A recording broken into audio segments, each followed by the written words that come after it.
식사들 하고 오셨나요? 네, 멀리서 오늘 아직은 비가 안 오는데 조금 있으면 비가 올 것도 같습니다. 오늘 프레스 금융 기술에 관한 첫 번째 시간이고요. 여러분들과 같이 장장 4시간 동안 같이 스터디를 하도록 하겠습니다. 저는 대한상공회의소 부산인력개발원에 지금 현재 근무하고 있고요. 제 간단한 프로필을 보도록 하겠습니다.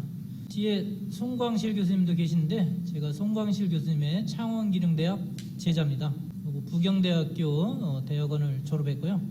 경력은 대원강업 창원에도 1, 2공장 있죠. 저 서울 본사에서 7년 반 동안 금형 설계 제작 분야에 공고 3학년 때 취업해가지고 병역 특례를 받으면서 마쳤고요. 대원갑 퇴직 후에 창원기능대학 가서 공부를 했고요. 그 이후에 서울 쪽에 있는 주식회사 코모텍의 금형 설계 개발 과장으로 4년 정도 재직을 하다가 저희 상공회의소에 96년 12월 달에 입사해가지고 지금까지 약 3, 4년 됐네요. 지금 현재 재직하고 있습니다. 제가 자격증은 좀 많이 따가지고요. 80년대 고등학교 때부터 2003년에 마지막으로 금형기술사를 따가지고 기계 분야의 그랜드슬램을 달성했습니다. 기능사에부터 기술사까지 전 종목을 했고요. 지금 현재는 여기 한국금형기술사의 동남권 지부가 저희 회원들이 31명 있는데요. 거기에 지금 지부장은 이상욱 지회장이라고 LG 창원공장의 전문위원으로 계십니다. 올해는 코로나 때문에 만나 뵙지를 못했는데 1년에 한 3번에서 4번 정도 자체적으로 저희들이 만남을 가지고 있습니다. 제가 유튜브 채널을 올해 코로나 때문에 저희 개발한 학생들도 6주 동안 휴원을 했었거든요. 그래서 학생들이 자격증 시험도 쳐야 되고 어떻게 전달할까 고민하다가 과감하게 유튜브 혼자 공부를 하면서 채널을 개설했습니다. 지금 현재 운영 중이고요. 다음 카페는 13,000명 정도 회원을 유지하고 있고요. 요즘은 좀 제가 조금 바빠가지고 다음 카페를 잘 유지를 못하고 있어요. 자, 오늘은 프레스 금형의 종류에서부터 미스피드 검출 장술까지 약 20단원 정도를 같이 공부하려고 했는데요. 지난주에 여러분들 파악했을 때는 프레스 금형 쪽에 한 2-3명 정도가 종사하고 계셨고요. 나머지 분들은 주로 사출금형 또는 제품 설계라든가 그 외에 종사하고 계셔가지고 지난주에 제가 이래 처음부터 기초부터 하는 것이 나을 것 같다 이렇게 했고요. 일단은 PPT는 책을 분명히 못 사신 분도 계실 거다 이렇게 판단해가지고 가능하면 교재 위주로 채택을 해가지고 만들었습니다. 그리고 기존에 있는 책을 쭉 보다 보니까 조금 저하고 좀 안 맞는 부분이 있어갖고 두 번째 강의할 때는 조금 더 책도 중요하겠지만 그 외의 것도 좀 편집하도록 하겠습니다. 혹시 책 안 갖고 오신 분 계신가요? 한번 손 들어보세요. 2분요? 일로 나오세요. 2분. 요 자료는 제가 복사를 한 거니까 한번 보시고요. 자, 그래서 금형에 대해서 전체적으로 한번 쭉 보도록 하겠습니다. 자, 금형의 종류 특징이라고 되어 있는데요. 여러분들 잘 알고 있는 금형은 사출금형하고 프레스금형 이렇게 잘 알고 있는데 이것들은 외력을 가했을 때 변형되는 그런 성질을 잘 이용한 거죠. 그래서 그런 성질을 우리는 소성이라고 하고요. 전연성은 잘 늘어나는 거죠. 연성은 잘 늘어나고 전연성은 잘 퍼지고 늘어난 거예요. 자, 사출금형에서 특히 또는 다이캐스팅 금형 이런 것은 유동성이 좋아야 되죠. 샘물이나 플라스틱이 잘 흘러가야 됩니다. 이런 성질을 이용해서 우리는 금형, 쇠로 만든 틀을 이용해서 대량 생산을 하는 거죠. 그 중에서 프레스 금형 같은 경우는 기계 판금이라고 할 수가 있어요. 기계를 이용해서 주로 철판을 구부린다든가 자른다든가 또는 성형, 이형상으로 만든다든가 하는 거죠. 그래서 우리는 그것을 금형이라고 합니다. 쇠로 만들었기 때문에 다른 말로는 다이 앤 몰드라고도 이렇게 보통 이야기하고 있고요. 프레스라는 기계 여러분들 주로 수직형으로 생겨 있으면서 램이라는 것이 상하로 왕복 운동하면서 한번 내려왔다 올라가는 것을 우리는 스트로크라고 하는데 분당 몇 번 왔다 갔다 하느냐. 그래서 여러분들 분당 회전수 하면 단위가 RPM이라는 거 알고 계시죠? 프레스는 스트로크 퍼 미니치라고 했고 분당 스트로크 수 1분에 몇 번 내려왔다 올라가느냐 이렇게 따지죠. 그 숫자에 의해서 제품의 생산량이 결정되는 거죠.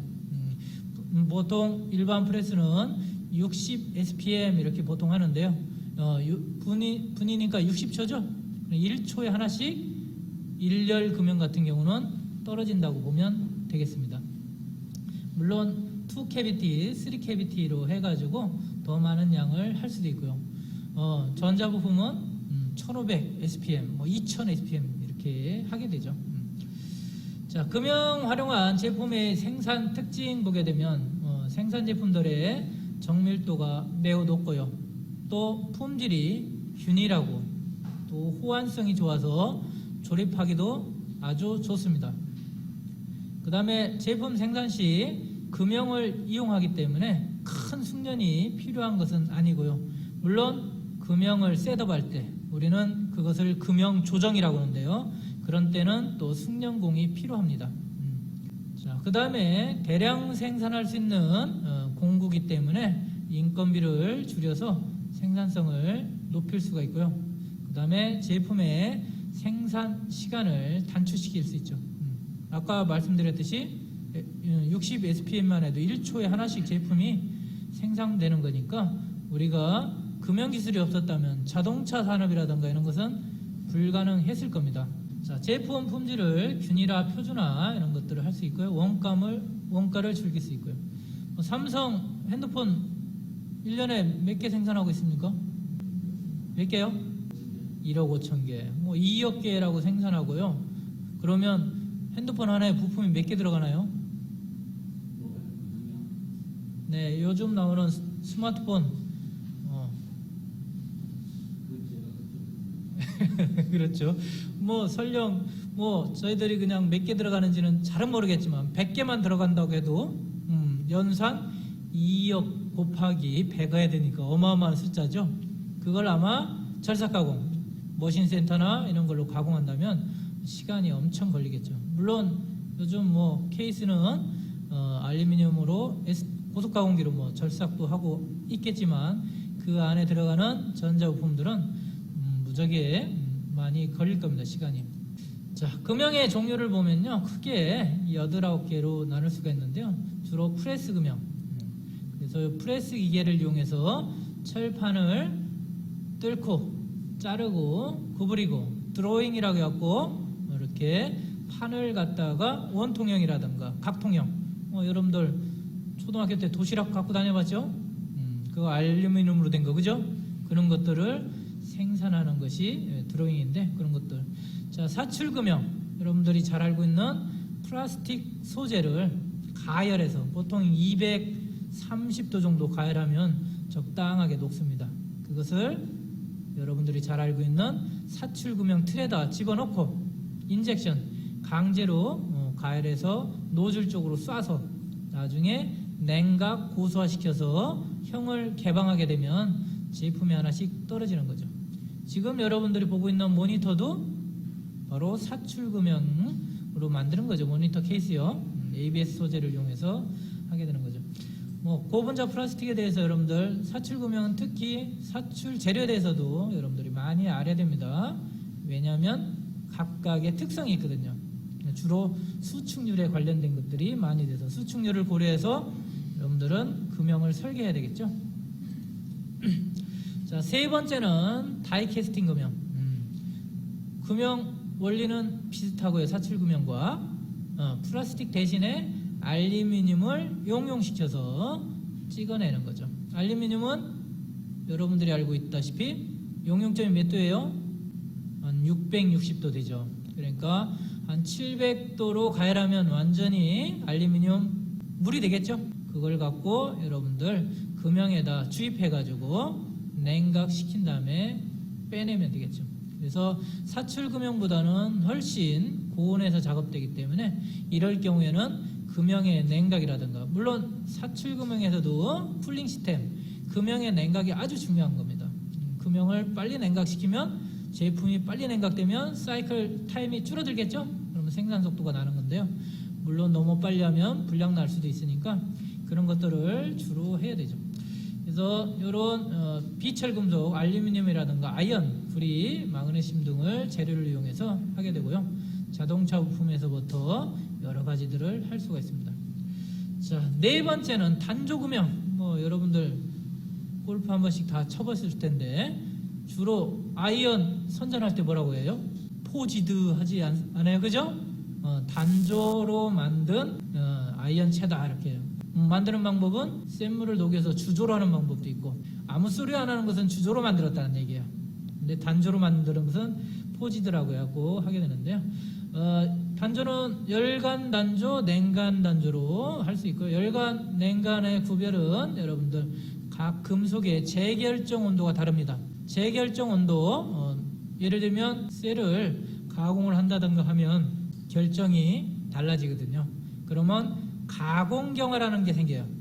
가공경화가 생기면 2차, 3차 후가공을 할 때 문제가 생깁니다. 그럴 경우는 금속을 연하게 재결정할 수 있도록 서서히 가열해가지고 논행을 시켜서 풀림 처리를 하게 되죠. 주로 구성화 풀림을 하게 되는데요. 그렇게 해서 재가공을 하게 됩니다. 금형에서도 드로잉이라든가 성형이라든가 복잡한 것들은 다시 풀림 처리 2차, 3차 하게 되는 경우가 있습니다.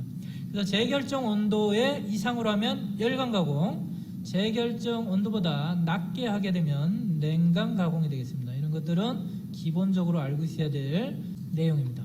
다섯 번째, 고무금형. 대변할 수 있는 것이 여러분들 우리 부산 지역에도 신발 산업이 많이 발달되기 때문에 신발 밑창, 타이어, 물론 자동차에도 엔진 마운튼을 비롯해서 고무 제품이 많이 들어가 있습니다. 플라스틱 대신에 고무를 넣고 고무를 만드는데 그 가왕이라고 하거든요. 여러분들 밀가루 반죽하듯이 고무도 여러 가지 재료를 넣고 반죽한 다음에 롤러를 통과시켜서 원소재를 만들어내요. 그걸 갖다가 고무금형 캐비티에 넣고 전열 프레스, 열을 가해서 찍어내게 됩니다. 이것도 제가 첫 번째 직장에 다닐 때 고무 공장 인원이 한 100명 정도 됐는데요. 저희 공장이 한 1000명 정도 됐었는데 거기에 100명이 일해서 고무 공장에서 일한 수익을 갖고 거의 인건비를 줄 수 있을 정도라고 했으니까 80년대 중반, 후반까지는 수익성이 좋았어요. 근데 지금은 잘 모르겠는데 그때 상당히 제가 고무금형도 많이 해봤습니다. 자, 여섯 번째는 유리금형입니다. 소재만 바뀐 거죠. 고무에서 유리를 집어넣으면 되겠죠. 그래서 이것도 유리도 가열해서 하면 되고요. 예쁜 컵이라든가 병이라든가 이런 것들이 전부 다 유리금형에 하겠습니다. 병 같은 경우는 만들 때 여러분들도 알다시피 병막에는 쪽이 좁고 밑에가 넓기 때문에 그런 것들은 블루금형. 예를 들면 놓고서 불어버리면 밖에 있는 캐비티만 있는 거고 코안은 없이 불어서 벌려버리면 병 모양이 만들어지겠죠. 그래서 분할된 상태로 해가지고 나중에 분할해서 빼내면 되겠습니다. 그런 것들이 글라스 몰드라고 해갖고 유리금형이 되겠습니다. 자, 일곱 번째 분말 야근 금형인데요. 여러분들 텅스텐 알고 계시겠지만 요 텅스텐이 3500도 정도 합니다. 우리 금속 강의 용융점이 얼마인가요? 1538도 플러스 마이너스 1도라고 보통 하는데 그렇게 1538도 밖에 안 되는데 3500도짜리를 거기다 넣고 녹일 수는 없겠죠? 그래서 분말 야근 같은 경우는 그것을 텅스텐 가루, 초경합금 가루를 여러분들 비스켓 짜내듯이 짜냅니다. 반죽을 해서 고압으로 바이트 모양으로 금형으로 꽉 누른 다음에 그것을 여러분들 과자 쪄내듯이 1500도 정도에서 로에서 쪄내서 만든 것이 분말 야금 금형이라고 볼 수 있습니다. 주로 여러분들이 절삭공구로 사용하는 초경합금 이런 것들을 많이 만들어내고 있죠. 자, 8번째는 유혹금형, 세라믹이죠. 여러분들 타이루라든가 예를 들면 컵이라든가 이런 것들 주로 만드는데 사용하는 것이 유혹금입니다. 어떻게 보면 진흙 갖다가 부어낸다고 보는데 그것을 틀로 찍어낸다 이렇게 하는 것이 유혹금형이 되겠습니다. 세라믹에 또 장점이 있죠. 세라믹 같은 경우는 내열성, 물론 여러분들 콜롬비아호 같은 거 대기권을 벗어날 때쯤 되면 달리는 속도에서 공기 저항 때문에 표면이 약 3000도까지 올라간다고 하죠. 그럴 때 일반 쇠로 하면 다 흘러내리기 때문에 그 껍데기에 세라믹을 입힌다고 합니다. 그렇게 단열 효과가 좋고요. 자, 마지막으로 주조금형. 주조금형 여러분들 잘 알다시피 주조는 쇳물을 녹여서 일정한 틀을 이용해서 하게 되는데요. 주로 직접 틀을 만드는 것보다 그것을 만들어낸 주로 패턴 금형이라고. 여러분들 요즘은 주로 원형이라는 용어를 쓰는데요. 쇳물을 붓기 위해서 그 틀을 모래로 만들면 사형이라고, 모래사자. 옛날에 다 했죠. 그래갖고 그 틀을 만들 때, 모래를 만들 때 그냥 만들어지는 게 아니라 여러분들이 주물 제품으로 만들어야 될 모양과 똑같이 목형, 나무로 그런 형상을 만든 다음에 모래에 집어넣고 나중에 목형을 빼냄으로 해서 그 캐비티, 빈 공간이 형성이 되죠. 그러면 빈 공간에 쇳물을 부어가지고 나중에 모래를 띄어내면 여러분들이 원하는 모양을 만들 수가 있죠. 요즘은 그렇게 대량 생산할 때 목형으로 만들면 힘드니까 목형 대신에 여러분들이 알고 있는 뭐가 있어요? 패턴이라고, 스티로폼으로 만들면 쇳물을 부어버리면 어떻게 돼요? 스티로폼 그냥 타서 없어져 버리죠? 그럼 빈 공간이 생기면 그냥 거기에 만들어지겠죠? 그렇게 요즘은 하고 있습니다. 주조금형은 일반 쇠도 있겠지만 알루미늄이라든가 또는 불이라든가 이런 데도 많이 생산되고 있고요. 요즘 자동차들 거의 엔진블록 알루미늄으로 만들어져 있죠. 자, 크게 프레스 금형에서 주조 금형까지 9개로 이렇게 분리된다고 보면 되겠습니다. 자, 우리가 프레스 기계를 금형을 공부하고 있기 때문에 프레스 가공 종류와 특징을 한번 살펴보도록 하겠습니다. 자, 프레스 가공이라는 것은 프레스 기계를 이용하여 가공 소재를 소성 변형시켜 여러 가지 형상으로 만드는 가공법을 프레스 가공이라고 합니다. 이런 것을 우리는 주로 소성 가공이라고 하죠. 소성. 탄성, 외력을 가했다가 제거해도 원래 상태로 돌아가는 성질이 탄성이죠. 탄성 구간을 지나서 좀 더 힘을 가하게 되면 얘가 돌아가지 않고 꺾이게 되죠. 다시 말하면 변형이 돼서 원래 상태로 안 돌아가는 성질을 우리는 소성이라고 합니다. 자, 기능별로 나눠보면 분리가공, 잘라내는 것들이죠. 블랭킹, 피어싱, 트리밍 이런 것들이. 자, 성형 가공, 드로잉이라든가 포밍이라든가 이런 것, 접합 가공, 연속 가공 등이 쭉 있습니다. 나중에 그룹별로 뒤쪽에서 공부하도록 하겠습니다. 자, 프레스 가공의 특징, 복잡한 영상 간단하게 가공할 수 있고요. 절삭에 비해서 인성 및 강도가 우수하다. 절삭은 쇠도 여러분들 대나무처럼 결이 있습니다. 결이 맞죠? 결 있죠, 쇠? 예. 절삭 가공할 경우는 그 결을 다 잘라버리는 거죠. 단조라든가 이렇게 프레스로 밴딩을 한다는 것은 그 쇠 결을 자르지 않고 그냥 구부려서 결은 그대로 살리는 거죠. 그래서 메탈 플로어, 여러분들 쇠결을 그대로 살려주기 때문에 강도가 우수하다고 그러는 겁니다. 자, 대량 생산, 재료 이용률이 높다. 철판을 따내고 버리는 스크랩이라고 하는데요.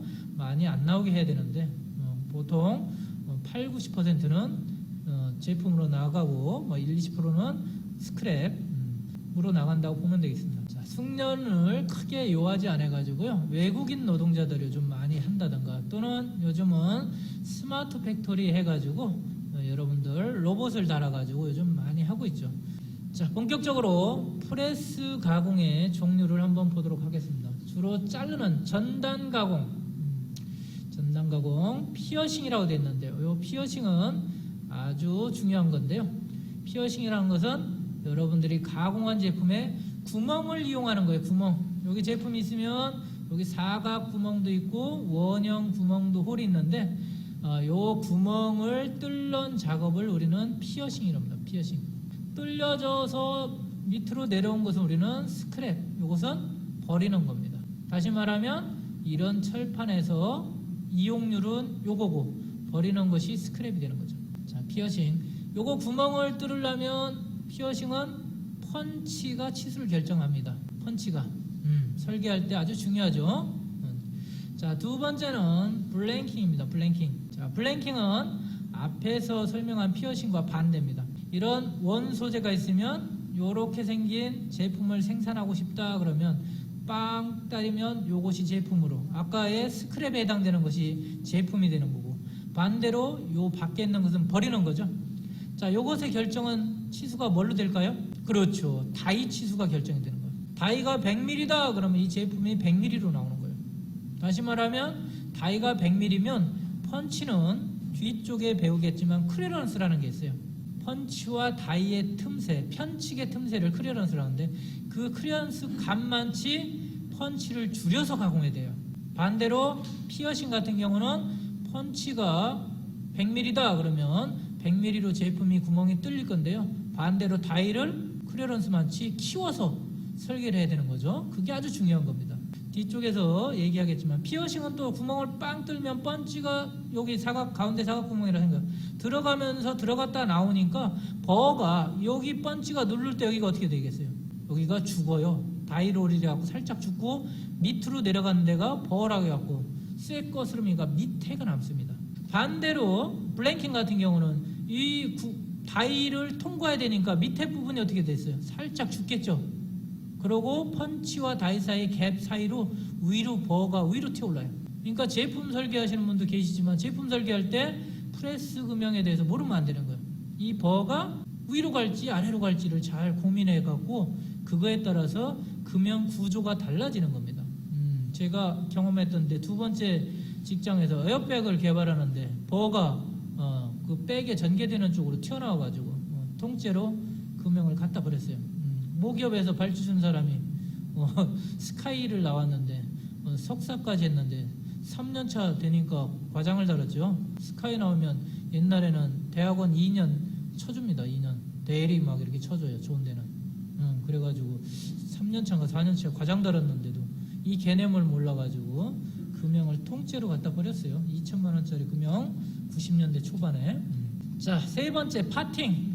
이렇게 철판이 있으면 길이 방향으로 이렇게 돼 있는데 이 부분만 잘라내고 이걸 사용하겠다. 다시 말하면 양쪽 옆에는 이렇게 자르는데 일반적으로 샤링기라고 해갖고 여러분들 철판은 길이 방향으로 아변 롤러 자국이 있는 거예요. 결이.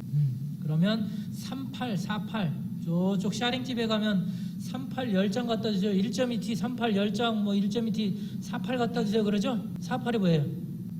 그런데 얘기할 때는 단위를 피트를 쓰는 거예요. 4피트, 8피트. 1피트는 한 1척 정도, 30cm 정도 보면 돼요. 그러니까 1200에 2400짜리 철판이라는 뜻이. 그런 것들은 샤링으로 자르지만 여러분들 핫코일이라고 해갖고 동그랗게 말려 있어가지고 돼 있는 거 있죠? 그럼 슬리팅이라 해갖고 쫙 이 치수를 잘라줍니다. 그거 그대로 사용하겠다는 얘기죠. 사용해서 여기만 잘라서 사용한 것이 파팅입니다. 분단이라고 보통 얘기하고요. 자, 노칭. 원래 이런 형상인데 이 부분을 이렇게 이 부분만 잘라내는 것을 노칭이라고 합니다. 노칭. 나중에 이것도 노칭도 이 부분만 이렇게 노칭했다면 버 방향이 어느 방향? 밑으로 가는 거예요. 피어싱하고 똑같아요. 그래서 중요한 겁니다. 이게 왜 제가 물음표를 해놨는지 아주 중요한 내용들이에요. 자, 렌싱. 여러분들 그림에 보는 것처럼 이와 같이 철판을 뭐 컴퓨터를 하던가 기계 바람구멍 만든다고 생각하시면 돼요.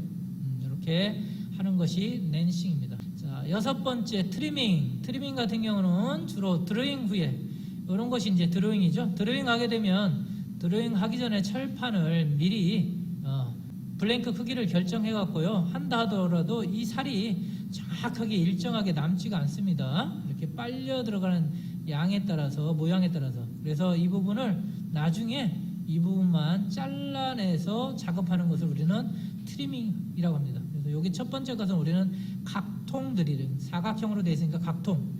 이건 원통 드로잉 이렇게 얘기하죠. 원통보다 각통이 드로잉하기는 훨씬 더 어렵습니다. 자, 밴딩인데요. 굽힌 금형. 굽힌 금형은 다양한데요. 굽히는 모양에 따라서 L 밴딩, V 밴딩, Z 밴딩, W 밴딩 뭐 이런 식으로 얘기하고요.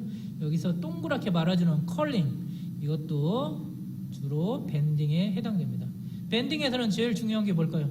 첫째, 스프링백을 고려해 줘야죠. 제 팔을 보세요. 여기서 외력을 딱 꺾었다 해서 이게 펀치를 제기하면 그대로 있는 게 아니에요.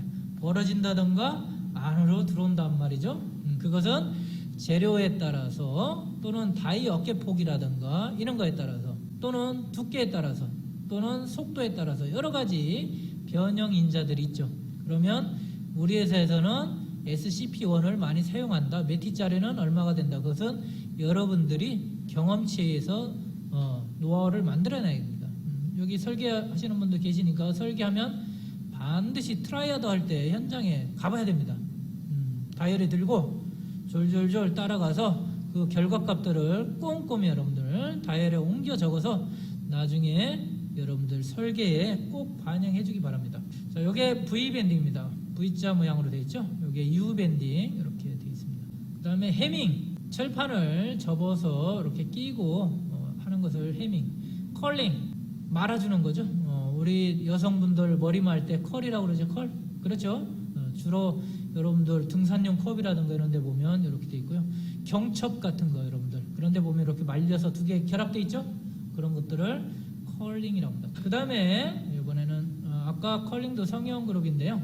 드로잉, 아까 얘기한 대로 여러분들 평평한 철판을 갖다가 이렇게 용기로 만드는 것을 드로잉 가공이라는데, 요 김해 안동 쪽에 가면 태화 기업이라고 있는데 그쪽에 디프 드로잉 쪽에 잘 하고 있어요. 모타, 하우징 이런 것들 잘 하고 있고요. 자, 니 스트라이킹, 드로잉을 했다든가 밴딩을 했는데 치수가 잘 안 나와. 그래서 한 번 더 치수 내게 하는 것을 니 스트라이킹이라고 하고요. 사이징이라고도 얘기합니다. 이런 개념이에요. 요 그림에서 보면 왼쪽에 이 배꼽 모양이 이렇게 돼 있고요. 요 모서리도 알이 작죠? 알을 먼저 크게 하면 이게 드로잉이 안 되거든요. 펀치 알이 너무 작으면 여기서 크랙이 가요. 우리는 찢어진다고 그러죠. 크랙. 그러면 안 되니까 이렇게 크게 한 다음에 최종 이런 부분들을 치수를 맞춰주는 작업을 우리는 니 스트라이킹을 합니다. 자, 비딩. 철판 그대로 있으면 울렁울렁 구부러집니다. 그래서 거기에 여러분들 이렇게 비드를 넣어가지고 하는 건데 엠보싱하고 비슷한 용어라고 보면 되고요. 여러분들 옛날 군용 찝차 보면 기름통 뒤에 기름통에 X자로 이렇게 비드 들어간 거 봤죠? 그런 것들이 다 비드에 해당됩니다. 자, 보강을 하기 위한 목적이죠. 엠보싱. 엠보싱은 이렇게 찍었을 때 찍은 쪽과 반대쪽이 이렇게 요철로 나와 있는 것을 엠보싱이라고 합니다. 엠보싱. 비드하고 비슷한데 이렇게 원형으로 주로 하고요. 사용하게 됩니다. 자, 벌징. 지금 보시는 바와 같이 원통인데 가운데만 뭐 볼록 나와 있죠. 이렇게 가공하는 것을 벌징이라고 하죠. 자, 이런 것들은 주로 애갑이라든가 고무라든가 이용해서 밖에 부분에는 형틀이 있지만 안에는 형틀이 없으면서 여기다 고무 집어넣고 강제로 꽉 누르면 여기가 빈 공간이니까 이렇게 옆으로 간다든가 아니면 유압이라든가 수압을 이용해서 이렇게 가공하는 경우가 많이 있습니다. 자, 여섯 번째 네킹이죠. 목이죠. 목이잖아요. 이렇게 돼 있는 것을 이렇게 목처럼 목 조이듯이 이렇게 가공하는 것을 네킹이라고 합니다. 네킹. 자, 버링. 뭐 전자제품 이렇게 보면 피스 박았는데 이런데 탭 나 있는데 많이 있죠? 그러면 거기에 너트를 미리 떼우지 않고 그 부분을 구멍을 뜬 다음에 이렇게 버링을 해서 여기다 탭 내서 사용할 때 하는 것이 버링입니다. 버링. 자, 아이어닝 이런 것들은 드로잉 후에 여기 측벽을 한 번 더 훑어 내려가지고 두께를 줄이면서 정밀도를 높이기 위해서 아이어닝. 뭐 대림질 한다고 보시면 되겠죠. 이런 것이 아이어닝입니다. 자, 아홉 번째는 플렌징. 뭐 끝에 부분을 이렇게 플렌지로 꺾어주는 것을 플렌징이라고 합니다. 이렇게 안쪽으로 바깥쪽으로 이렇게 된 것들이 있고요. 자, 익스펜딩 이런 것은 파이프 같은 것을 특정 부분을 늘려주는 거죠. 확관이죠. 관을 늘려주는 거죠. 아까 요거하고 반대되는 게 뭐가 있었어요? 네킹은 반대로 한다고 보면 되겠죠. 그렇죠? 그런 개념이 expanding 되겠습니다. 자, 그 다음에 압축 가공, 업세팅. 업세팅은 길이를 줄이고 옆으로 늘리는 작업을 업세팅이라고 합니다. 지금 파란색으로 되어 있는 게 원래 소재였는데요. 노란색으로 바뀐 것이 업세팅 된 상태죠. 업세팅. 자, 코이닝. 아까 엠보싱하고 조금 다르죠. 코이닝. 요 그림에서 보면 어떻게 됐어요? 요 그림에 위쪽으로는 튀어올라 있는데 여기는 민자죠? 윗부분과 밑에 부분이 형상이 전혀 다르게 나오는 거. 우리 동전 앞에는 뭐 이수신 장군 뭐가 있다면 뒤에는 100원이라고 뭐 쓰여 있는 거 있죠? 모양이 전혀 다르죠? 그런 것을 코이닝이라고 여러분들 주로 동전이라든가 메달을 만들 때 사용하는 거라고 보면 됩니다. 자, 사이징. 아까하고 뭐 내용이 똑같은 건데요. 이것도 제품에 압력을 가해서 치수를 더 주는 건데 주로 단조라든가 이런 데서 할 때 쓰이는 겁니다. 자, 스웨이징. 이것은 여러 가지 단조, 압출, 임발, 압연 이런 것들을 통틀어서 얘기하는 스웨이징이라고 합니다. 자, 단조는 여러분들 뭐 잘 알다시피 햄머를 이용해서 두드려서 이렇게 제품을 만드는데요. 자유단조와 형단조가 있죠. 자유단조는 말 그대로 대장쟁이들이 햄머로 직접 재료를 두드려서 만드는 거죠. 여러분들 공구도 만들고 농기구도 만들고 하게 되죠. 자, 형단조는 어떤 겁니까? 금형을 만들어서 크랭크 샤프트다. 그러면 크랭크 샤프트 모양처럼 캐비티를 만든 다음에 상형과 하형 사이에 단조 뭐 열강 가공해야 되겠죠. 가열한 다음에 집어넣고 뭐 저기 예를 들면 두산중고 만톤 프레스로 누르는 거죠. 누르면 그 단조 모양처럼 만들어지게 되는 것이 형단조입니다. 압출은 뒤에서 앞으로 밀어서 쭉 뽑아내는 거죠. 파이프라든가 이런 강선 이런 것들을 주로 하는 거죠. 뒤에서. 임발은 앞에서 당겨서 뽑아내는 거예요. 그 사이에는 뭐가 있나요? 다이스라는 게 있죠. 다이스로. 뭐 당긴다고 해서 뭐 크게 뭐 파이프 같은 거 당기는 거 보면요, 크게 할 게 없어요. 콤베가 길게 만들어서 찢게 하나 달아갖고 앞에 부분만 다이스를 통과하게 한 다음에 찝어서 그냥 콤베아만 돌리면 쭉 끌고 가요. 그러면 파이프가 95짜리가 90이 돼요. 나는 뭐 크게 중요한지 알고 내가 한번 여육부로 가봤어요. 인발 공장 파이프 인발한다고 해서 아무것도 아니에요. 그냥 당겨주기만 하면 됩니다. 자, 압연 롤러를 이용해서 여러분들이 원하는 형상으로 원형도 만들고 뭐 코일 스프링, 판 스프링 이런 거 만들 때 주로 하고요. 아니면 네일 모양도 만들고 우리가 프로파일 모양, 형광들을 주로 만들 때 사용하는 것이 압연입니다. 이런 것을 통틀어서 스웨이징이라고 얘기하겠습니다. 자, 강의 속도가 조금 어떤가요? 빠른가요? 괜찮습니까? 이제 우리는 프레스 기기에 대해서 간단하게 보도록 하겠습니다. 자, 보시는 그림은 오른쪽 위에 있는 것이 기계식 프레스, 주로 파워 프레스라고도 하고 크랭크 프레스라고도 하죠. 이 기계들은 다 한 번씩 보셨죠? 그래서 주로 뒤쪽에 모터가 달려 있고요. 여기에 크랭크 샤프트로 되어 있습니다. 그래서 1회전 할 때마다 여기 있는 것이 위아래로 오르락 내리락 하는데 이 부품을 우리는 램이라고 합니다. 자, 밑에 이렇게 넓은 판이 있습니다. 쇠로 된 거. 이걸 여러분들 볼스타라고 하고요. 뭐 현장에서는 조방이라고도 얘기하죠. 요 위에다가 금형을 설치해서 사용하게 되고요. 프레스 능력을 주로 톤으로 나타냅니다. 톤으로. 뭐 50톤 프레스, 100톤 프레스, 2000톤 프레스 보통 얘기하죠. 전단 가공, 드로잉 가공은 조금 일반 드로잉, 디프 드로잉보다는 그런 쪽에 많이 쓰이고 있고요. 밑에 있는 것은 유압 프레스인데요.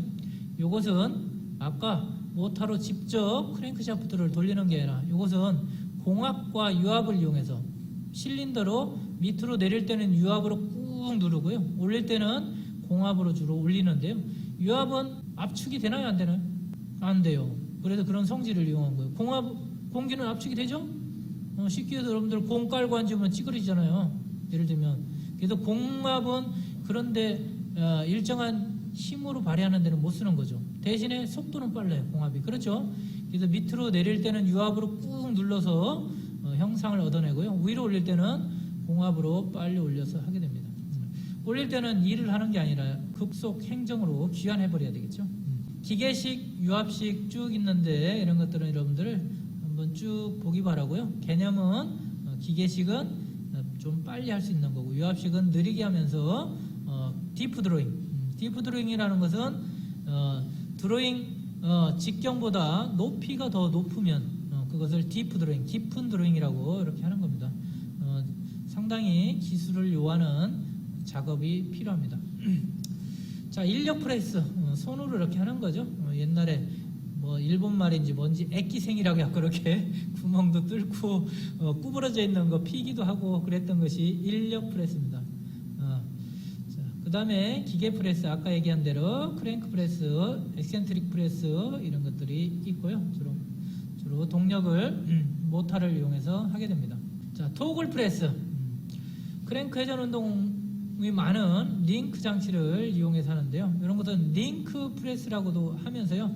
주로 하사점으로 내려올 때쯤 속도를 점점점 줄이고, 사실은 드로잉 할 때는 위에서는 내려올 때는 별 볼 일 없잖아요. 철판 대이면서부터 그때부터 속도가 천천히 하면서 가공을 정밀하게 해줘야 되거든요. 그런 때 이용하는 것이 토글 프레스라고 보면 됩니다. 자, 마찰 프레스, 힘을 마찰력을 이용하는 건데요. 이런 거 프랙션 프레스라고 해갖고, 제가 첫 번째 직장에서는 스프링을 생산해낸다던가 아니면 엑셀 샤프트를 생산해내면 내가 원하는 형상보다 뒤틀려 있어요.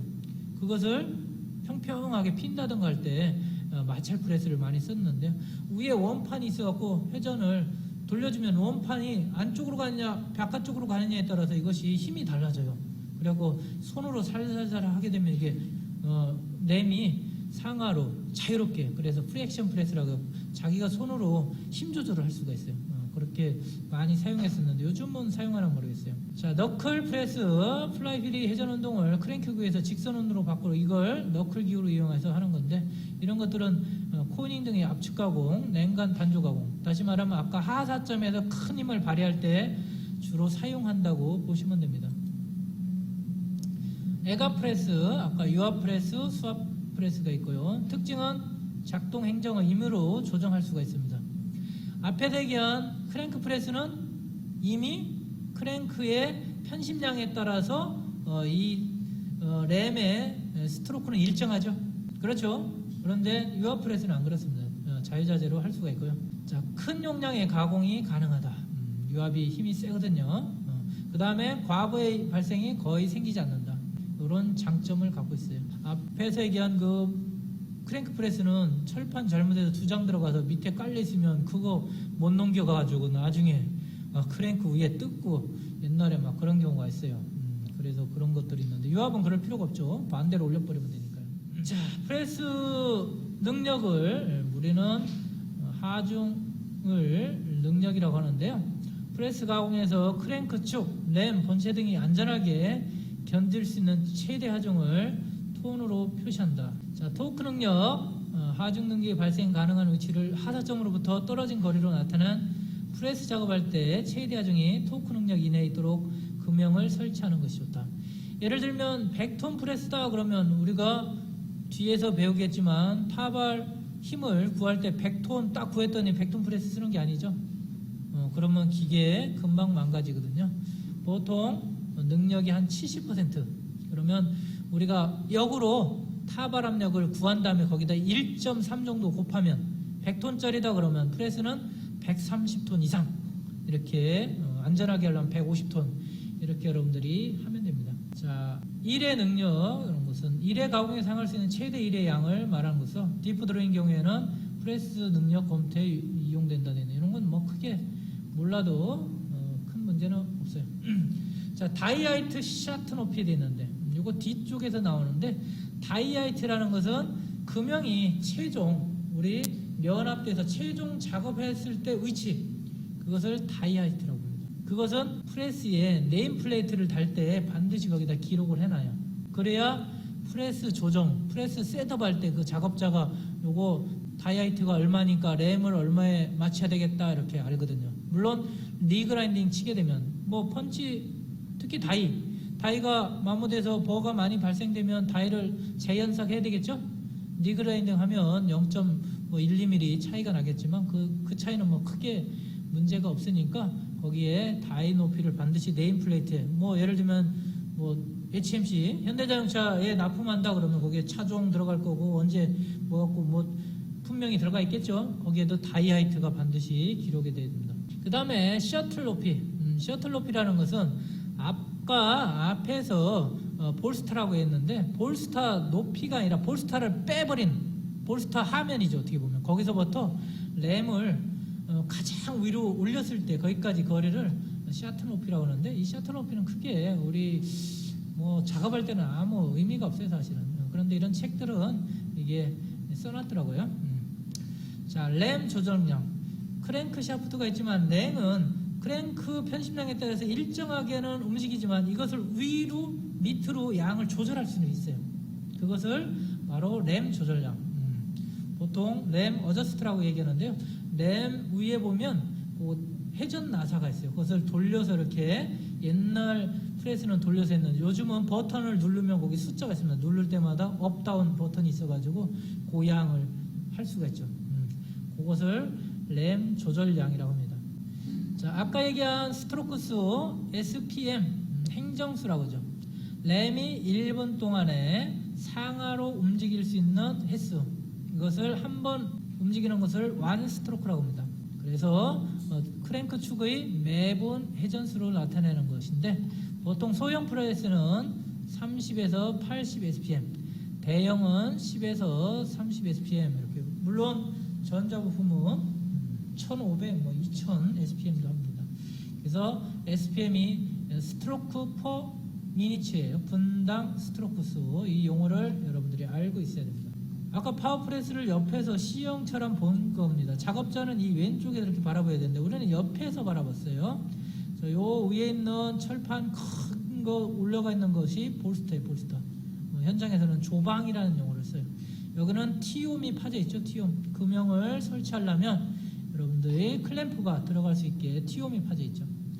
자, 요 위에 이렇게 돼 있는 것이 램이라고 돼 있는데요. 이것은 상하로 움직이게 돼 있고요. 그 사이에 위에가 크랭크 축이 있고요. 거기에 커넥팅 노드가 있어서 지금 하사점으로 내려온 상태로 이렇게 그려져 있는데요. 이것이 올라가면, 이쪽으로 가면 램이 이 크랭크 편심량만치 올라가게 되겠죠. 그렇게 설치되어 있고요. 그 다음에 램 조절량이라는 것은 여기 표시되어 있는데요. 요 스위치가 있으면 요 놈이 자체로 크랭크가 하사점에 있다 하더라도 요 놈을 밑으로 위로 움직일 수 있게 해놨어요. 위아래로 예를 들면 한 150mm 정도, 토탈 한 300mm 정도 이렇게 움직일 수 있게. 왜? 아까 다이하이트가 정해져 있다고 했잖아요. 근데 일정하게 그 금형을 전부 다 다이하이트를 250으로는 못 맞춰요. 금형 형상에 따라서 드럼 깊이가 깊으면 금형을 더 그만치 올려줘야 되잖아요. 그래서 다이하이트가 금형마다 다 다르다고 보면 돼요. 그러면 금형 하이트가 200짜리다 그러면 200짜리가 어저스트를 조절해갖고 200에 맞게, 하사점으로 왔을 때 딱 200에 맞게 해줘야 되는 거예요. 220짜리다 그러면 이걸 20mm 올려갖고 하사점으로 왔을 때 220으로 맞춰야 되는 거죠. 그것을 램 조절이라고 하는 겁니다. 옛날에는 이거 조절하려면 여기에 나사가 있어갖고 원형 너트가 채가지고 꼬챙이 많은 걸로, 이거 딱 좋네 이거. 요만한 걸로 켜가지고 이렇게 돌리고 옛날에 작업을 했죠. 요즘은 그런 거 안 하고 스위치로, 업다운 스위치를 눌러서 위아래로 올리고, 요즘은 또 아날로그지만 숫자가 나와서 높이도 이렇게 알려주고 있어요. 옛날에는 줄자로 다 쟀죠. 그런 게 없어서. 자, 금형을 만들려면 상형과 하형을 조립하기 쉬워야 되거든요. 또 프레스가 정밀도가 수평이라든가 수직도가 100분의 1 나오는 거 아니에요. 그러면 나중에 프레스 제품을 찍어낼 때 불량이 생길 수가 있는데, 그것을 상형과 하형을 부드럽게 정밀하게 안내해주기 위한 장치가 바로 다이세트예요. 다이세트. 몰드 베이스하고 사출하고 똑같은 거라고 보면 되는데 그런 개념이에요. 그래서 위에 있는 업 홀더, 밑에 있는 로어 홀더가 거기에 조립된다고 보면 되겠습니다. 다이 세트. 다이 세트는 여러분들 BB형, BR형 이런 게 있는데요. BB, CB, DB, FB 이런 것들은 뒤에서 설명하기로 하고요. 얘는 포스트와 부시가 그냥 미끄럼 운동을 하는 거예요. 셋끼리. 자, 밑에 있는 BR, CR, DR, FR 이런 것들이 있는데 요 R자는 리테너야. 볼 리테너. 볼이 들어있어갖고 부시와 포스트 사이에 매개체인 볼이 들어가 있어갖고 더 원활하고 부드럽게 움직일 수 있는 것이 R형이라고 보시면 되겠습니다. 자, 이 다이 세트를 사용하게 되면 금형의 장착이나 탈착이 용이하고요. 펀치와 다이 사이에 클리어런스가 일정하게 유지되고요. 자, 금형의 구조상 강도가 향상되고요. 금형의 수명이 연장됩니다. 옛날에 제가 82년부터 직장생활했는데 그때는 단발 금형이라고 해갖고 펀치 하나, 다이 하나 있어갖고 그것을 프레스에 다이 이렇게 설치해놓고 클램핑하고 위에 펀치 해놓고 그것을 전부 다 두드려서 일정하게 그 클리어런스를 맞춰줬어요. 전둘레를. 밑에다 잡아라 그 전등 비척하면서 옛날에 생각하면 그게 사실은 기술자였는데 그게 무지하게 힘든 일이거든. 조금만 편심돼도 제품의 보어라든가 이런 게 전단면이라는 거 전혀 다르게 나와요. 그럼 다 불량 나요. 이제 그런 것들을 바로 다이 세트에 금형 만들 때 조립해놔버리면 프레스 작업자는 그거 할 일이 없어.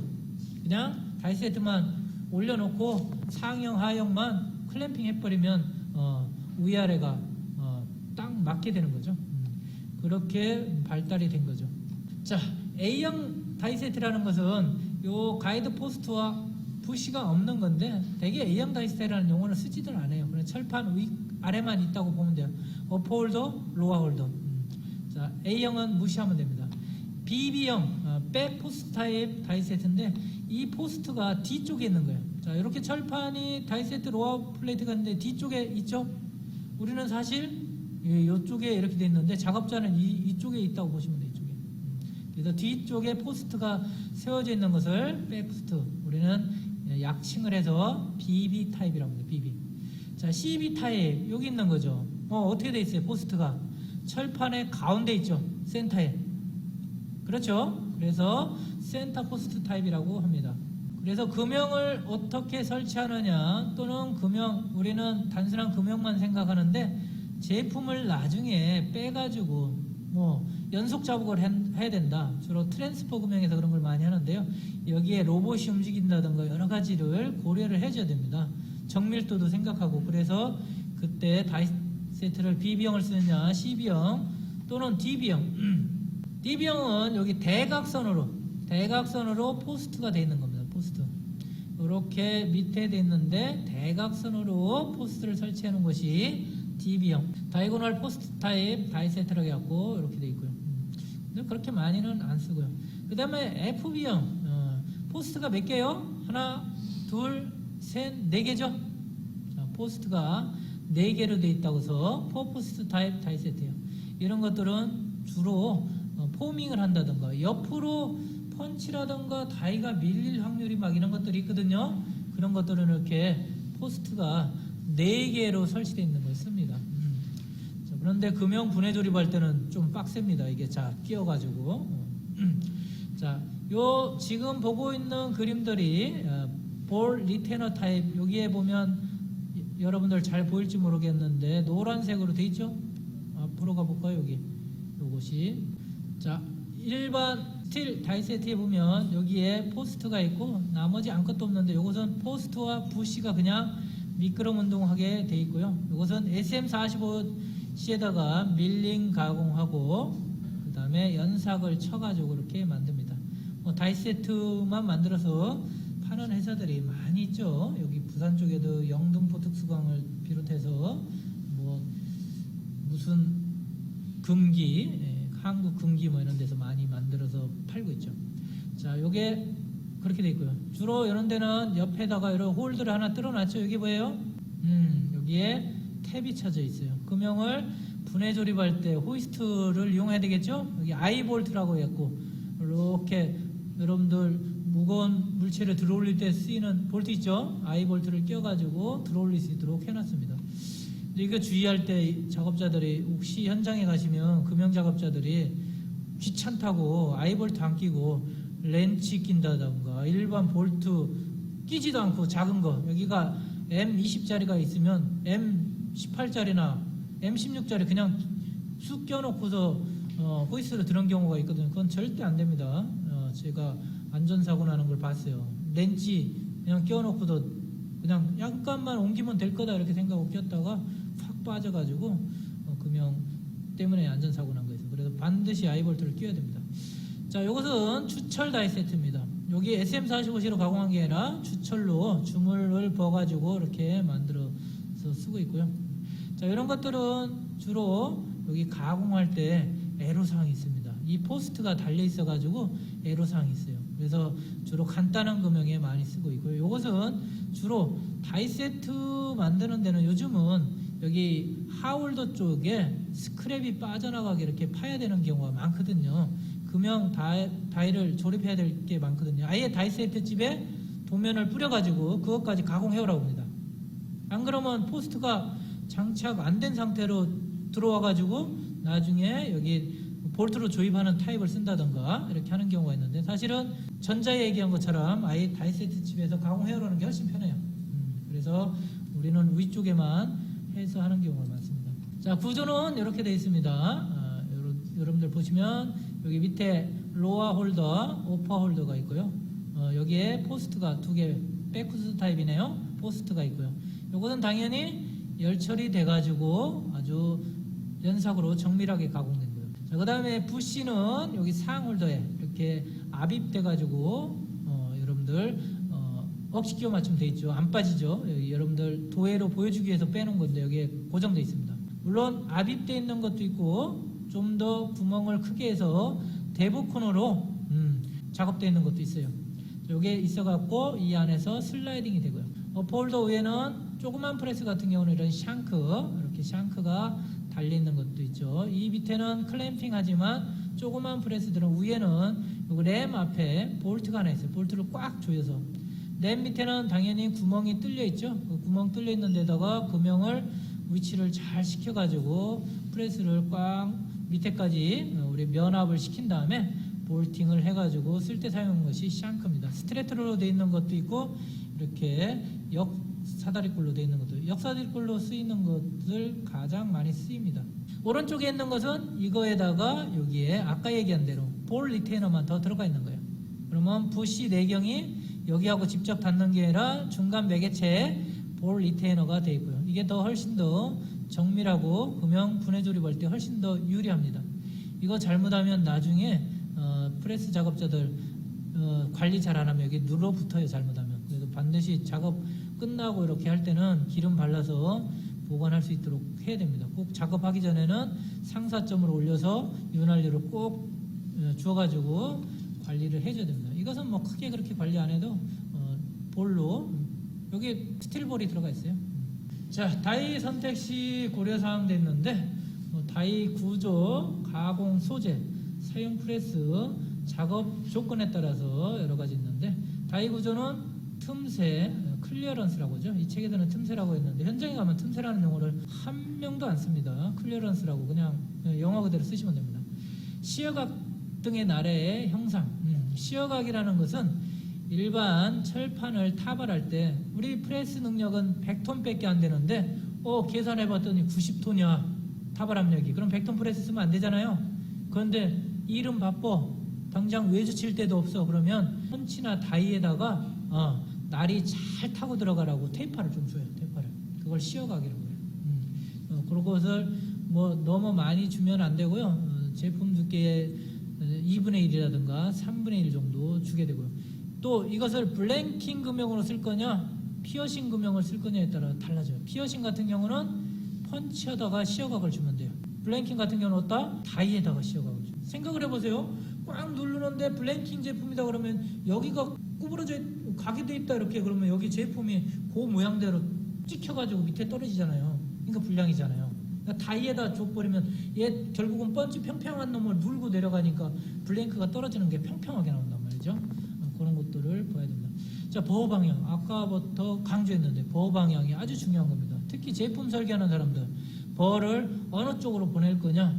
아까 그냥 피어싱과 블랭킹을 일반 순차 이동금 프로그레시브 금형으로 내보내버리면 나중에 블랭킹 타입으로 최종 제품을 만든다 그러면 피어싱과 블랭킹의 버가 달라져 버리는 거예요.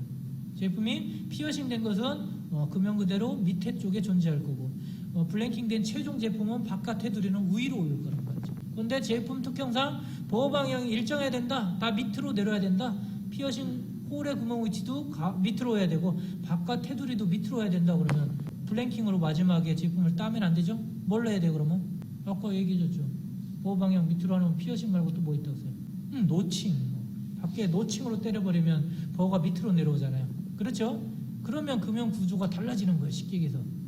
그런 거에 따라서 보호 방향은 여러분들이 아주 중요한 인자입니다. 인자. 그래서 특히 제품 설계하는 사람들 보호 방향이 어디에 있어야 되느냐에 따라서 그것을 명시를 해줘야 돼요.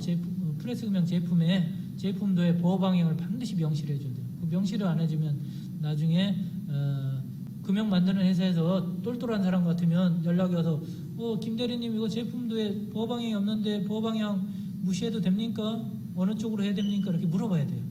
아까 말씀드렸지만 제가 일할 때 2천만 원짜리 금형 갖다 버렸다고 했잖아요. 우리야 만들고 버려서 금형값 새로 받았지만 거기에 일한 사람 힘들죠. 그렇죠? 그런 실수하면 안 되죠. 자, 가공 소재, 강도 등 가공 소재의 재질, 가공 형상 용도. 이것은 타발 압력이라든가 이런 걸 구할 때 아주 중요하고 또 후가공, 제드로잉을 할 거냐 뭐 할 거에 대해서 중요한 거니까 중요한 겁니다. 원소재 똑바로 관리를 안 하면 안 되거든요. 우리는 원소재 관리할 때 KS에는 철판 두께가 예를 들면 플러스 마이너스 100분의 5 정도 돼 있다면 우리 회사에서 관리는 플러스 마이너스 100분의 5로 관리하면 안 돼요. 왜냐? 그거에 따라서 스프링백이 전혀 달라지거든요. KS 기준에 한 3분의 1로 관리해 줘야 돼요. 플러스 마이너스 100분의 5면 공차가 0.1이잖아요. 0.3이나 4. 포스크다. 동국제강이다. 제품할 때 우리 회사 것은 두께 1.2mm에 플러스 마이너스 100분의 2로 관리해 주세요. 이렇게 그 관리 검사 성적서 받으세요. 그러지 않으면 나중에 문제가 생겨요. 그렇게 해주면 되고요. 자, 사용 프레스의 구조. 금형 설계할 때 맨 처음에 해야 되는 게 뭐냐? 프레스 사양이에요. 일단 타발 압력을 구한 다음에 이게 타발력이 100톤이야 그러면 일단 150톤 프레스에 올려야 되겠네. 150톤 프레스에 아까 얘기한 볼스타의 넓이, 그 다음에 램 행정 높이, 스트로크 높이 이런 것들을 먼저 딱 해야 되겠죠. 그러고 한 다음에 설계에 들어가야 돼요. 거기에 그 프레스에 맞춰서 설계를 해줘야 돼요. 자, 프레스 정밀도 성능과 사양. 프레스도 가끔은 일반 회사에서 정도를 검사하는지는 모르겠지만 프레스 램을 좀 내려가지고 다이얼 테스트 인더게이터 같은 것도 밑에서 밀어가지고 사방을 한 번씩 정도 검사를 해줘야 돼요. 아마 일반적으로 그냥 자동차 부품 대충 하는 회사는 또 프레스 작업자들은 그런 개념이 없어요. 그럼 여러분들이 이게 자꾸 뭔가 두께가 안 맞고 문제가 생겨 자꾸 그럴 경우는 프레스도 의심을 해야 된단 말이죠. 프레스도 계속 두드리는 거니까 램이 마모될 수도 있고 뭔가 문제가 될 수가 있거든요. 그래서 그런 것들을 해줘야 됩니다. 자, 작업 조건 됐는데 이송속도, 제품 수량 및 납기. 자, 전단 두께, 전단 하중, 스트리퍼 하중, 윤활 이런 거. 그래서 아까 얘기한 대로 타발 압력을 구한 다음에 거기에 1.3 이상을 곱해줘서 여러분들이 프레스를 선정해 줘야 된다. 이렇게 보면 됩니다. 자, 그 다음 좀 쉬었다 할까요? 네, 여기까지만 하도록 하겠습니다.